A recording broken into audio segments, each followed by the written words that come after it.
apa yang dituliskan oleh Corrie ten Boom, ya, dia katakan, if you look at the world, kita melihat dunia, kita kan tertekan, distress. If you look within, kita melihat kemampuan kita sebagai manusia, kurang, ada yang kurang-kurangnya. You will be depressed. But if you look at God, you will be at rest. Anda akan dapat memperoleh istirahat. Seperti Raja Daud, dia mengalami pengalaman yang menakutkan, tapi dia belajar. Ya, waktu aku takut, aku percaya kepadamu. Kepada Allah yang firman-Nya kupuji. Kepada Allah aku percaya. Aku tidak takut. Apakah yang dapat dilakukan manusia kepadaku? Betul? Seperti Roma 8 ayat 31 katakan. Jika Allah di pihak kita, siapa yang akan melawan kita? Mari kita memuji Tuhan. Dialah sumber kekuatan kita. Apapun pencobaan, apapun tantangan kehidupan kita. Tantangan dan pencobaan itu tidak lebih besar dari Allah kita. Dan ini juga pertanyaan terakhir di pelajaran sekolah Sabat untuk minggu ini. Untuk hari Kamis ini, ya, hari Jumat sudah waktu Indonesia, ya. Berkat-berkat apakah yang dari Allah sangat berharga bagi Anda? Berkat apa yang paling berharga? Kira-kira, ya. Berlatihlah menyusun doa pujian untuk memuji Tuhan atas hal-hal tersebut. Dapatkah kita menjadi seperti Rasul Paulus di tengah kesesakan kehidupan kita, di tengah masalah yang kita hadapi, masalah apapun, dapat kita bilang, tapi gantinya kita menghitung masalah, hitung berkat Tuhan. Oke? Hitung berkat Tuhan. Satu kutipan yang akan saya tekankan lagi, ya. Ini tentang ini. Kapanpun kita merasakan tekanan atau masalah, mari kita lihat. Kapanpun kita merasakan tekanan atau akan masalah, godaan atau keraguan, kita dapat beralih ke kisah yang menggembirakan tentang doa-doa Paulus ini. Rasul yang di penjara itu mengangkat pemandangan kita ke cakrawala pada tujuan dan kasih karunia Allah. Mengingatkan kita apapun keadaan kita saat ini, kita adalah peserta dalam rencana Allah, dalam rencana utama Allah, dan kuasanya sedang bekerja di dalam kita. Rasul Paulus, dalam keadaan apapun, dia katakan apa? Tetap dia melihat surga. Ya, kita lihat bagaimana dia melihat rencana utama Allah. Yang dia lihat itu adalah surga. Apa tujuan kita? Surga. Dalam keadaan kita saat ini, itu sementara yang kita alami. 2 Korintus 4 ayat 8-9 katakan, dalam segala hal, Rasul Paulus, dia tidak dalam keadaan enak-enak, ya, tidak. Dalam segala hal kami ditindas, namun tidak terjepit. Kami habis akal, namun tidak putus asa. Kami dianiaya, namun tidak ditinggalkan sendirian. Kami dihempaskan, namun tidak binasa. Rasul Paulus berada dalam kondisi krisis, ya, dengan kata lain. Dan dia merasakan ketidakmampuannya untuk keluar dari penindasan, dari keputusasaan, ya, dan segala sesuatu itu yang dialami. Kenapa? Karena ada Allah yang mengangkat tangannya. Dia bagaikan orang yang sedang dalam keadaan tenggelam, dengan kata lain, ya, dalam keadaan tenggelam dan diangkat oleh Allah. Kita sudah baca ayat 8-9 nih, ya. Namun dia katakan dalam ayatnya yang saya tidak sempat menulis ganti, ini adalah ayatnya yang ke-17 dan ke-18. 2 Korintus 4 ayat 17 dan 18, bukan ayat 89. Sana dikatakan, sebab penderitaan ringan yang sekarang ini mengerjakan bagi kami kemuliaan kekal yang melebihi segala-galanya. Jauh lebih besar daripada penderitaan kami. Sebab kami tidak memperhatikan yang kelihatan, melainkan yang tidak kelihatan. Memperhatikan tujuan surgawi itu, ya. Memperhatikan yang tidak kelihatan. Karena yang kelihatan adalah sementara. Sedangkan yang tidak kelihatan adalah kekal. Siapa tempat kita berpegang dalam keadaan krisis? Pada saat kita menghadapi masalah demi masalah, kepada siapa kita berlari? Kepada siapa kita pergi untuk mendapatkan kekuatan? Adakah kita mencoba untuk menjangkau tangan Allah? Ya? Adakah kita mungkin berpikir, waduh, kalau dalam keadaan enak, tapi dalam keadaan tanpa penderitaan, mungkin kita dapat berkata seperti yang kita sering dengar, God is good all the time. Lalu orang jawab, all the time God is good. Ya, all the time God is good. Betul, all the time God is good. Ya, God is good all the time, and all the time God is good. Setiap saat, ya, Allah itu baik setiap saat, dan setiap saat Allah itu apa, ya? Allah itu baik. Tetapi adakah ini yang sering kita ucapkan ini, kita praktekkan dalam kehidupan kita? Adakah kita pada saat dalam penjara seperti Rasul Paulus, dalam kehidupan, masalah-masalah kehidupan kita, tetap dapat berkata, God is good. Allah itu baik. Allah itu baik. Pemazmur dalam Mazmur 34 ayat 9 berkata, kecaplah dan lihatlah betapa baiknya, how good is God. Betapa baiknya Tuhan itu. Berbahagialah orang yang berlindung padanya. Oke, jadi pemazmur sedang menuliskan betapa baiknya Tuhan dan berbahagialah orang yang berlindung kepadanya. Waduh, ini pemazmur ini imannya kuat sekali kita pikir ya. Waduh, dia selalu berbahagia, ya dia dapat terus merasakan kebaikan Tuhan dan dia berlindung kepada Tuhan. Tapi tahukah Anda? Tahukah Anda bahwa Mazmur ini, Mazmur 34 ayat 9 ini pelajaran kita. Siapa yang tulis ini? Siapa yang tulis Mazmur 34 ayat 9? Tentunya sebagian besar Mazmur itu ada yang tulis juga oleh Musa, ya, ada yang tulis oleh Salomo dan lain sebagainya. Tapi untuk Mazmur itu mayoritas itu ditulis oleh Raja Daud, ya, oleh Raja Daud. Nah, kenapa dia katakan ini? Dia dalam keadaan apa? Berbahagia karena berlindung padanya. Apakah dia pada saat dia menulis ini atau mengenang Tuhan pada saat dia menulis ini, itu dia sedang mengenang Tuhan yang sedang menuntun kehidupannya saat berada di istana raja atau apa? Apa itu dalam keadaan enak-enak dia pada saat ini? Sehingga dia dapat berkata betapa baiknya Tuhan itu, berbahagialah orang yang berlindung padanya. Apa? Karena dalam keadaan yang enak. Ya. Kalau kita lihat, kita baca tadi ayat 9, ya, kecaplah dan lihatlah betapa baik Tuhan itu, berbahagialah orang yang berlindung padanya. Kalau kita lihat pendahuluan daripada Mazmur 34 ini, berbeda. Oke. Lihat, dia bukan dalam mencari perlindungan dari Tuhan. Ya, dia bukan mencari kekuatan dari Tuhan. Ya, mari kita lihat. Mazmur 34, kita sudah baca ayat 9, ayat 1 dan 2 katakan dari Daud. Kenapa? Karena dikatakan berbahagialah orang yang berlindung pada Tuhan. Tapi orang itu siapa? Daud. Ya. Jadi dari Daud, pada waktu ia pura-pura tidak waras pikirannya di depan Abimelek. Sehingga ia diusir lalu pergi. Kenapa saya garis bawahi kata Abimelek? Kenapa? Karena nanti ada tokoh berikut sedikit kita akan singgung. Ahimelek. Sedikit berbeda. Bukan orang yang sama. Abimelek. Bapakku adalah raja. My father is a king. Itu namanya Abimelek itu. Jadi itu seperti raja, nama raja atau Firaun gitu ya. Tapi Firaun atau raja itu ada namanya sendiri ya. Tapi ini ya. Nah, siapa ini Abimelek dan kenapa Daud pergi kepadanya ya? Sampai kemudian dia harus diusir ya. Kenapa? Karena dia berpura-pura tidak waras pikirannya. Nah, kenapa dia diusir bukan dibunuh? Kenapa saya katakan dia tidak dibunuh? Nanti kita lihat ya, kita akan pelajari, kita melihat bagaimana firman Tuhan itu dapat terjadi bukan hanya kepada Rasul Paulus, bukan hanya kepada Daud, tapi dapat juga terjadi kepada kita. Kekuatan dari firman Tuhan itulah ya. Jadi inilah ya, kenapa Daud harus pergi ke Abimelek? Kenapa? Karena kita tahu yang pelajar Alkitab tentunya mengetahui bagaimana Daud itu sering mendapatkan sedang dikejar, bukan sering, tapi berada dalam ancaman kematian ya, karena Raja Saul yang rajanya sendiri, papa mantunya sendiri yang mencoba untuk membunuh dia. Walaupun waktu saat itu dia baru nikahkan Daud ini dengan anaknya, dengan putrinya sendiri, tapi Raja Saul itu tega-teganya karena kecemburuannya, karena orang-orang yang berteriak, waduh Daud lebih membunuh banyak orang daripada Raja Saul, sakit hati dia. Maka dia coba untuk membunuh anak mantunya sendiri yang baru membunuh Goliat. Ya, akhirnya tapi puji Tuhan ada yang membantu sampai Daud bisa apa? Melarikan diri. Istrinya membantu, istrinya lebih sayang suaminya daripada ayahnya ya.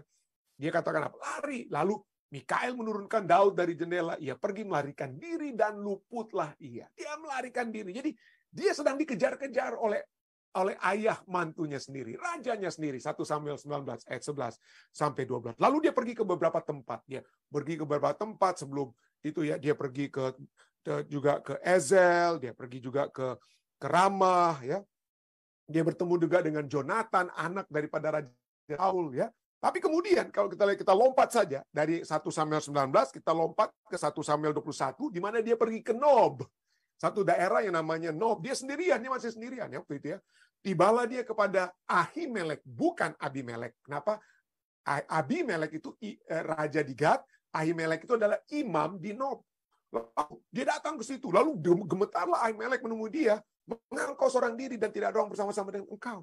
Lalu dia berdusta, Daud berdusta kepada Imam Ahimelek. Tentunya orang masalah juga ya. Tapi itu bukan berarti Allah mengizinkan dusta tersebut. Tidak, tapi itu yang dilakukan oleh Daud. Jadi Daud kepada Ahimelek, oh raja menugaskan sesuatu padaku. Katanya siapapun juga tidak boleh mengetahui sesuatu hal yang kusuri kepadamu, yang kutugaskan kepadamu. Kamu lagi dari misi rahasia. Ya, oleh sebab itu orang-orangku telah kusuruh pergi ke suatu tempat. Padahal dia sendirian, dia sedang sendirian. Kenapa? Karena dia lari. Dia tidak mau sampai Imam Ahimelek tahu apa yang sedang sesungguhnya terjadi. Ya. Lalu jadi pada saat itu bukan hanya dia minta makan pada saat itu, tapi ada juga satu permintaan lainnya. Ya. Berkatalah Daud kepada Ahimelek, 1 Samuel 21 ayat 8-10. Berkatalah Daud kepada Ahimelek, tidak adakah padamu di sini tombak atau pedang? Kemudian berkatalah imam itu, oh ada pedang Goliat, orang Filistin yang kau pukul kalah di lembah terbantin, itulah yang ada di sini. Pedang Goliat itu ada di sini. Waduh, Daud ini memerlukan pedang. Kenapa? Nanti kita lihat ya. Dia memerlukan pedang untuk mempertahankan dirinya dalam keadaan krisis dan ancaman kematian. Dia memerlukan ada pegangan, dan pegangan ini mudah-mudahan ini dia bisa dapat pedang daripada Goliat ya. Jadi itu yang ada ya. Jika engkau hendak mengambilnya, ambillah. Yang lain tidak ada. Hanya ini. Lalu kata Daud, 1 Samuel 21 ayat 9 dan kemudian 10 ini ya.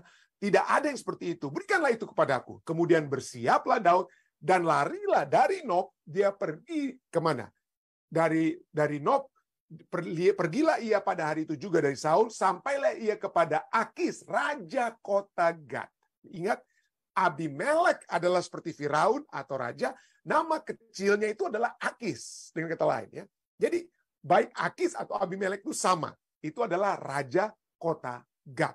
Ya. Jadi larilah dia, dan membawa pedang Goliat. Ya. Dia membawa pedang Goliat. Kenapa dia meminta pedang Goliat? Kenapa Daud kan tidak mengalahkan Goliat dengan pedang ya. Itulah dalam keadaan kalut, kalau ada dalam krisis, mereka mau sesuatu yang dapat dipegang. Aduh, apa yang dapat saya pegang? Mudah-mudahan saya dapat memegang posisi saya, uang saya, atau orang yang berpengaruh yang dapat membantu saya. Dalam keadaan krisis kita mau cari pegangan, itu dengan kata lain. Dia meminta pegangannya itu dari pedang Goliat ya. Padahal pada saat dia mengalahkan dan membunuh Goliat, Goliat tidak dibunuh dengan pedangnya Daud atau pedang apa-apa, tidak. Pada saat dia mengalahkan ya Goliat ya, dikatakanlah dalam 1 Samuel 17 ayat 45 dan 47. Daud berkata kepada orang Filistin, kepada Goliat, engkau mendatangi aku dengan pedang dan tombak dan lembing, tetapi aku mendatangi engkau dengan nama Tuhan semesta alam, Allah segala barisan Israel yang kau tantang itu. Dan supaya segenap jemaah ini tahu bahwa Tuhan menyelamatkan bukan dengan pedang. Wah, lihat kalimatnya. Tuhan akan menyelamatkan bukan dengan pedang dan bukan dengan lembing, sebab di tangan Tuhanlah pertempuran dan ia pun menyerahkan kamu ke dalam tangan kami. Itu dikatakan Daud waktu dia akan membunuh, atau yang akan pada saat dia akan membunuh Goliat. Dan betul, kita baca itu tadi 1 Samuel 17 ayat 50, setelah dia berkata gitu, demikianlah Daud mengalahkan, ayat firman Tuhan katakan, demikianlah Daud mengalahkan orang Filistin itu dengan umban dan batu, ali-ali dan batu. Ia mengalahkan orang Filistin itu dan membunuhnya tanpa pedang di tangan. Waduh, jadi pada saat dia merasakan pimpinan Tuhan dalam dirinya, dia tidak perlu pedang. Dia begitu keadaan dekat dengan Tuhan, dia nggak perlu pedang. Nah, ini hebat sekali firman Tuhan menulis tentang tanpa pedang. Tadi kita sudah baca. Tapi sekarang, anehnya Daud mencari pedang. Padahal, sebelum dia pergi ke Nob, sebelum dia bertemu dengan Imam Ahimelek, dia sebelumnya sudah bertemu dengan Jonathan, anak daripada Raja Saul sendiri. Tapi bersahabat erat dengan Daud. Dan Jonathan ini ada yang dia kasih kepada Daud. 1 Samuel 18 ya, 1 Samuel 18 ayat 4. Yonatan menanggalkan jubah ya pada saat mereka hendak berpisah. Yonatan menanggalkan jubah yang dipakainya dan memberikannya kepada Daud, juga baju perangnya sampai pedangnya, panahnya dan ikat pinggangnya. Ya. Jadi sudah ada pedang, dia sudah pegang pedang Jonathan, dia sudah senang mungkin pedang Jonathan, tapi mungkin pada saat dia dikejar-kejar terus oleh Raja Saul, sebelum dia akhirnya tiba di Nob, di Ka'bah dengan Imam Ahimelek, mungkin pedangnya Jonathan itu tertinggal atau jatuh atau apalah. Jadi tidak ada lagi pedang dan dia sedang cari lagi. Aduh, kalau bisa saya memiliki apa? Saya memiliki pedang. Dan itulah sebabnya dia pergi kepada Imam Ahimelek bertanya, ada pedang lagi.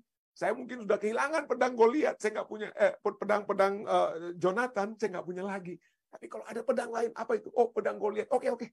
Dia bawalah pedang Goliat tersebut. Dan pergilah dia kepada Akis, raja kota Gat. Kenapa dia lari ke kerajaan lain, kerajaan yang bertentangan ya. Kenapa? Karena Daud ini kan sering bertempur dengan orang-orang dari Gat ini adalah orang-orang Filistin. Kenapa?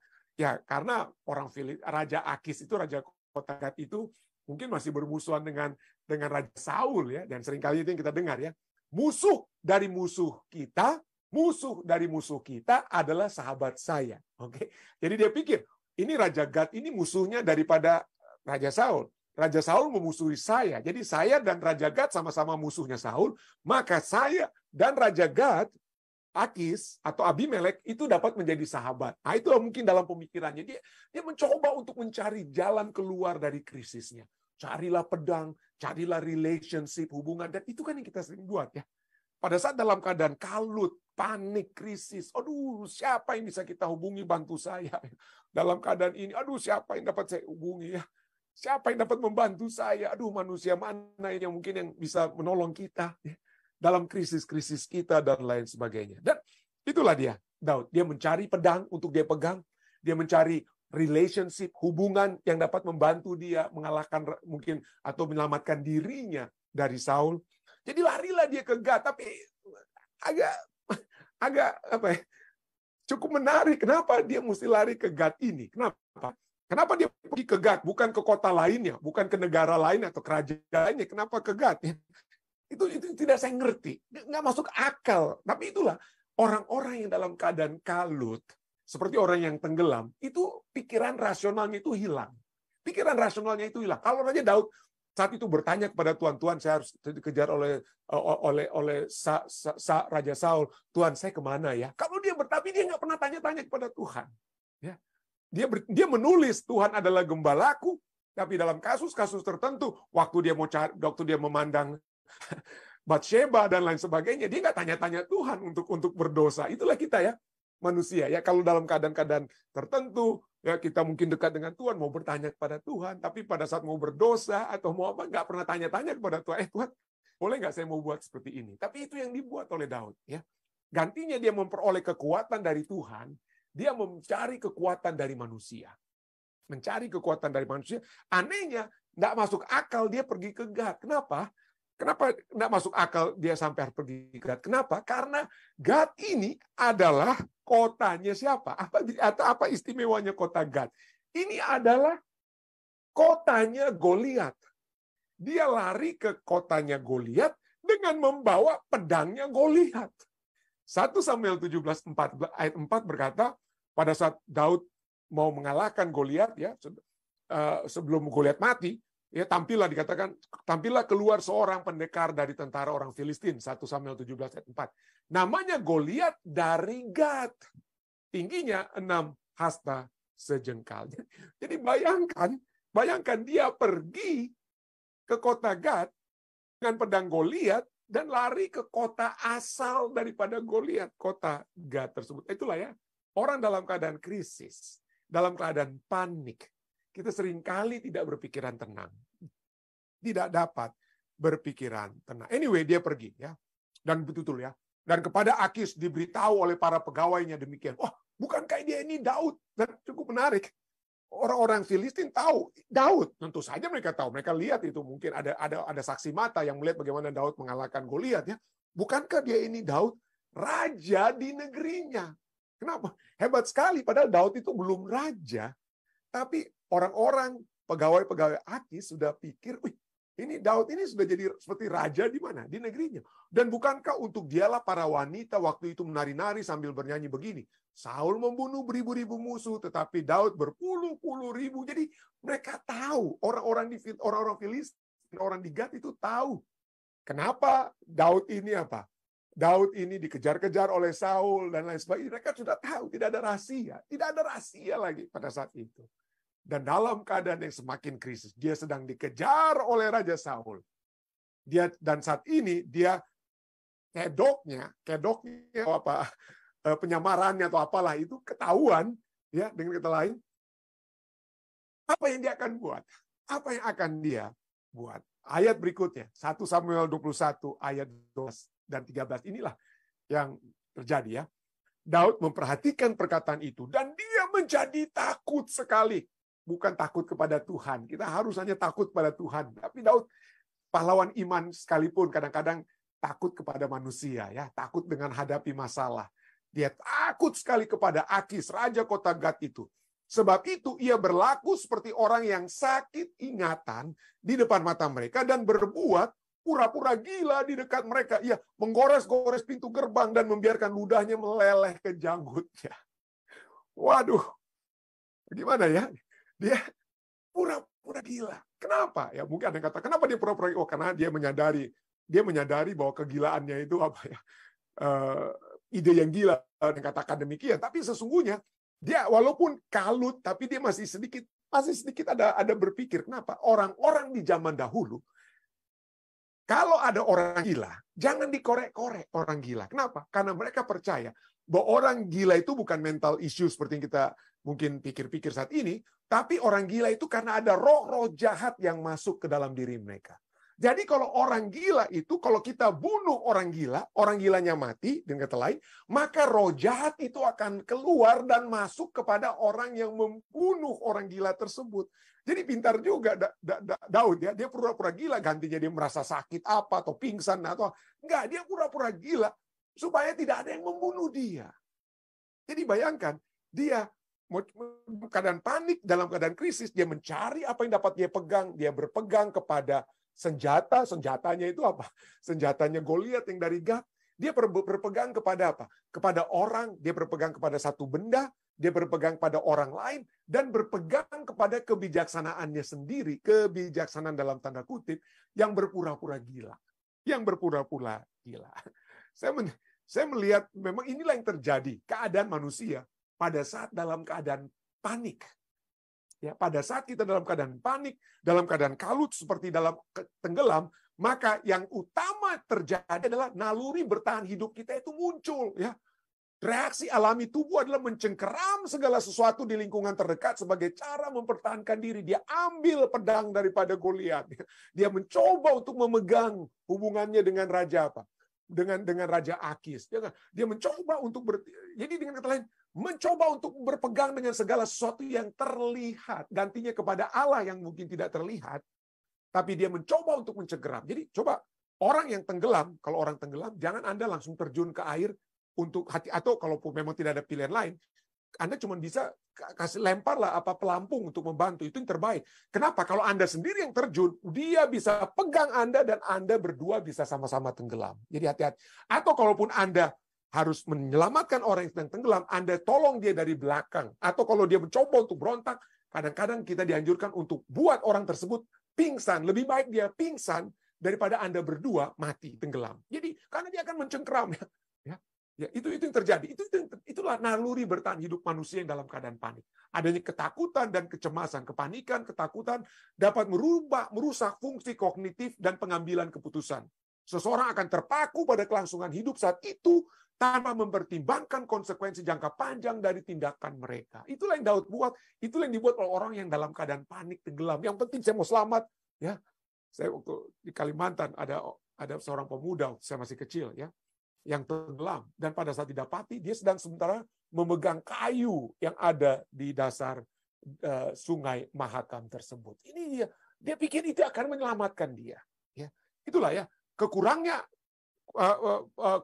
ketakutan, kecemasan, naluri bertahan hidup, kurangnya pemikiran rasional, kepanikan dapat mengesampingkan proses pemikiran rasional. Dalam situasi krisis, otak mungkin memprioritaskan tindakan segera. Ya, apa yang dapat kita buat sekarang?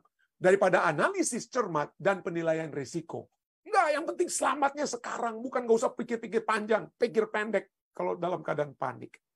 Dan keputusasaan, jadi desperate, keputusasaan, sangat putus asa, mencoba untuk cari dukungan. Kita dalam kepanikan, siapa yang bisa saya telepon, siapa yang bisa saya bantu, apa yang bisa saya buat, itu yang kita lakukan dalam keputusasaan.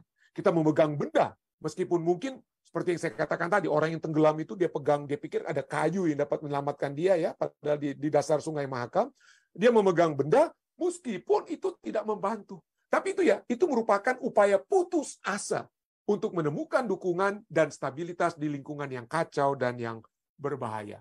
Memori otot juga, memori otot itu membantu kita untuk apa ya? Melakukan apa yang sudah biasa untuk pengalaman. Jadi kalau biasa untuk cabut pedang, itu kita pikir itulah memori otot kita. Dan kehilangan kontrol motorik, ya. Kepanikan dan ketakutan dapat menyebabkan hilangnya kontrol motorik, sehingga sulit bagi individu untuk melepaskan cengkeramannya pada objek, bahkan jika mereka memahami bahwa itu mungkin tidak bermanfaat. Jadi itulah hati-hati dengan orang yang panik, tenggelam, seperti itu ya. Dan yang terakhir, poin terakhir ini, kesadaran alternatif yang terbatas. Di tengah krisis, individu mungkin tidak menyadari atau mempertimbangkan pilihan lain yang lebih efektif untuk menghindari bahaya. Itulah yang dilakukan oleh Daud. Pura-pura gila, nggak ada alternatif berdoa atau puasa, nggak ada. Apa yang dapat dia lakukan di depan matanya? Itu yang dia lakukan. Itulah puji Tuhan untuk kitab Mazmur, ya. Kitab Mazmur bukan seperti buku-buku lain yang berbicara tentang kehendak Tuhan kepada umat manusia dalam secara spesifik, tapi kitab Mazmur mengungkapkan perasaan, pengalaman, beban manusia yang ditujukan kepada Tuhan dan dapat menjadi satu pelajaran kepada umat-umat manusia. Mazmur 46 ini juga kita bisa lihat bagaimana Mazmur dengan pertemuannya dengan Raja Akis atau Abimelek di Gad itu juga ditulis dalam Mazmur 56 ayat 1. Daud belajar betul-betul dari pengalaman itu, ya. Pada Mazmur 34 dan juga Mazmur 56 ayat 1, ya. Sama-sama itu peristiwa ketika Daud ketika orang Filistin menangkap dia di Gad. Tapi inilah pelajarannya dia. Dia melihat bagaimana dia berada dalam keadaan kewalahan, overwhelmed. Mazmur 56 ayat 2 dan 3 katakan apa? Kasihanilah aku pada saat ini. Dia belajar dari pengalaman itu, dia mulai belajar. Kasihanilah aku, ya Allah. Sebab orang-orang menginjak-injak aku sepanjang hari. Orang memerangi dan mengipit aku, seteru-seteruku menginjak-injak aku sepanjang hari. Tertekan. Itulah kehidupan seluruh umat-umat manusia. Siapapun kita, ya. Ayat 6 dan 7. Sepanjang hari. Kalimat itu diulang-ulangi. Artinya selalu, ya. All the days.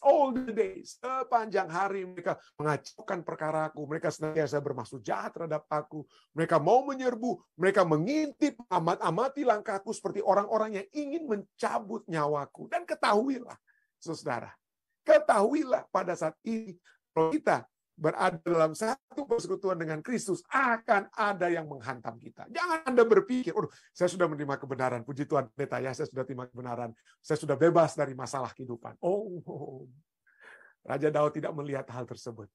Raja Daud dan firman Tuhan mengatakan bahwa pada saat kita menerima Yesus, bersekutu dengan Tuhan, iblis itu, lawan kita itu apa dikatakan dalam 1 Petrus 5 ayat 8. Berkeliling sama seperti singa yang mengaum-ngaum dan mencari orang yang dapat ditelannya. Orang yang dapat ditelan itu belum dalam apa? Belum dalam perut singa, ya, dengan kata lain, ya. Itulah umat Tuhan yang mencoba untuk dihantam. Jadi dia merasa kewalahan sepanjang hari. Sepanjang hari ditindis, sepanjang hari diimpit, sepanjang hari diburu. Capek kita, saudara. Dihantam kita dengan penyakit, dihantam kita dengan masalah orang tua, masalah anak-anak, masalah suami, masalah istri. Hantaman kepada kita dapat terjadi kiri dan kanan sepanjang hari. Bukan hanya kita kewalahan, kita juga mendapatkan tetap penentangan, ditentang, ya. Orang-orang menginjak-injak aku sepanjang hari, mengacaukan perkaraku, menyerbu, mengintip, mengamat-amati langkahku, ya. Dengan kata lain, apa di sini dikatakan mengacaukan perkaraku, ya. Twist the word, Inggrisnya. Orang sepanjang hari mereka mengacaukan perkaraku, twisting my word. Kita seringkali difitnah. Mungkin bukan secara kita dikacaukan masalah kita secara fisik, tapi secara verbal kita difitnah dan lain sebagainya. Dihantamlah kita di Facebook, dihantamlah kita. Kita dibully dengan kata lain, dibully betul-betul ya. Itu yang terjadi dan sering kali terjadi. Dia tidak buat apa-apa, tapi dia mendapatkan serangan dari Raja Saul. Ya, dia melakukan yang terbaik, tapi dapat serangan Raja Saul. Dia melakukan perintah Tuhan, tapi dia mendapatkan tantangan demi tantangan. Dan kadang-kadang begitu saja dia juga dapat merasa sendirian. Merasa sendirian. Mazmur 56 ayat 2 katakan apa? Kasihanilah aku ya Allah sebab orang-orang menginjak aku. Sepanjang hari orang memerangi dan mengimpit aku. Seteru-seteruku menginjak-injak aku sepanjang hari. Jadi dia merasa sendirian. Ya, merasa sendirian. Dan ini sekali kita alami. Ya, di mana orang-orang yang dapat untuk kita? Kita seringkali berpikir gitu. Kenapa saya harus mengalami masalah ini sendirian? Ya, hantaman demi hantaman yang sendirian. Dan pada saat kita seringkali kalau kita seperti dalam keadaan kegelapan, ya, kalau kita orang-orang yang takut dengan gelap malam, kita mungkin kalau jalan sendirian di pekuburan malam, waduh, merinding-rinding kuduk kita gitu ya. Tapi kalau berdua lebih enggak ada takutnya mungkin. Tapi dia rasa apa? Seperti begitu. Sendirian, dan itu membawakan ketakutan. Membawakan ketakutan. Mazmur 56 ya. Waktu dia merasakan itu, merasa bukan hanya kewalahan, mengalami tantangan, mengalami kesendirian, tapi juga takutan. Waktu aku takut, ya. Waktu aku takut, ya. Dan seperti ditulis dalam 1 Samuel 21:12, Daud memperhatikan perkataan itu dan dia menjadi takut sekali kepada Akis, raja kota Gat tersebut. Dia mengalami semua. Dan pada akhirnya dia belajar dari pengalamannya tersebut. Salah satu yang saya sangat kagumi dari Raja Daud adalah walaupun dia mengalami kejatuhan demi kejatuhan seperti dengan Batsheba dan juga apa yang dia coba menyelesaikan masalah ini dengan kekuatannya sendiri, pegangannya sendiri, tapi dia adalah orang yang belajar dari firman, dari pengalaman yang dia alami. Dan pelajaran apa yang dia alami, walaupun dia menghadapi Mazmur 56 itu pengalaman-pengalaman dia merasa sendirian, diopos ketakutan dan lain sebagainya. Tetapi apa pelajaran yang dia alami? Pelajarannya itu dia katakan dalam Mazmur 56 ayat 5 bagian akhir ya. Dia katakan apa? Apakah yang dapat dilakukan manusia terhadap aku? Ayat itu diulangi dalam ayat ke-12 ya. Pernyataan sama dikatakan, apakah yang dapat dilakukan manusia terhadap aku? Betul, kita dapat takut. Kita dapat mengalami ketakutan demi ketakutan dalam kehidupan kita. Ada yang takut mati pada saat kita menghadapi penyakit yang kita hadapi, takut kehilangan ini dan itu. Ya. Tapi apa yang harus kita lakukan pada saat kita dalam keadaan takut? Mazmur 56, kita sudah baca tadi, kita terus pelajari ini Mazmur 56 ya. Mazmur 56 ayat 4 dan 5 katakan, waktu aku takut. Oke. Ada dua di sini. Mazmur 4 dia berbicara waktu aku takut. Tetapi Mazmur 5 dikatakan wah aku tidak takut. Jadi kok satunya aku takut tapi aku menjadi apa? Tidak takut. Artinya ada transisi, ada suatu waktu Daud takut waktu dia di Gat, tapi kemudian dia menjadi tidak takut. Dan ini menjadi pengalaman dan dapat menjadi pengalaman kita. Pada saat kita takut, apa yang kita harus lakukan? Berpegang kepada pedang Goliat, berpegang kepada hubungan dengan yang dapat kita bina, berpegang dengan kebijaksanaan kita untuk pura-pura jadi orang gila dan lain sebagainya. Waktu aku takut, aku ini percaya kepadamu. Kepada Allah yang firman-Nya kupuji. Kepada Allah aku percaya, aku tidak takut. Apakah yang dapat dilakukan manusia terhadap aku? Kenapa kita takut? Kita takut kalau kita melihat segala sesuatunya itu dari sudut manusia. Kita melihat manusia yang sedang menghantam kita. Kita sedang melihat kemampuan manusia kita dalam krisis tersebut. Itu menyebabkan kita takut. Tapi kalau kita melihat Allah di balik segala sesuatu. Jadi waktu dia menghadapi Goliat, dia kecil. Goliat lebih tinggi dari dia. Dia kecil. Tapi dia tahu Allahnya itu ada tinggi sekali di belakang dia. Allah itu tinggi sekali di belakang dia dan dia tidak takut. Dan itu sebabnya di sini dikatakan, waktu aku takut, aku ini percaya kepadamu. Kepada Allah yang firman-Nya kupuji. Kepada Allah aku percaya, aku tidak takut. Apakah yang dapat dilakukan manusia terhadap aku? Jawabannya apa? Tidak ada. Tidak ada yang dapat dilakukan manusia pada saat kita bersama-sama dengan Allah. Itulah Itulah sebabnya Rasul Paulus menuliskan bahwa kepenuhan Allah, kuasa kasih karunia yang terbesar yang tidak kita dapat pikirkan. Tidak dapat kita pikirkan. Allah sediakan. Itulah sebabnya kembali kita harus ingat apa yang dituliskan oleh Corrie ten Boom. Dikatakan, if you look at the world, kita melihat dunia, kita karena tertekan, distress. If you look within, kita melihat kemampuan kita sebagai manusia, kurang, ada yang kurang-kurangnya. You will be depressed. But if you look at God, you will be at rest. Anda akan dapat memperoleh istirahat. Seperti Raja Daud, dia mengalami pengalaman yang menakutkan, tapi dia belajar. Waktu aku takut, aku percaya kepadamu. Kepada Allah yang firman-Nya kupuji. Kepada Allah aku percaya. Aku tidak takut. Apakah yang dapat dilakukan manusia kepadaku? Betul? Seperti Roma 8 ayat 31 katakan. Jika Allah di pihak kita, siapa yang akan melawan kita? Rasul Paulus mengajak kepada seluruh umat-umat di Efesus. Rasul Paulus mengajak kepada kita semua. Mari kita puji Tuhan. Mari kita memuji Tuhan. Dialah sumber kekuatan kita. Apapun pencobaan, apapun tantangan kehidupan kita. Tantangan dan pencobaan itu tidak lebih besar dari Allah kita. Dari Allah kita. Jika Allah di pihak kita, siapakah yang akan melawan kita? Kiranya ini dapat menjadi satu kekuatan bagi kita semua. Saya bawa ini dalam nama Yesus. Amin.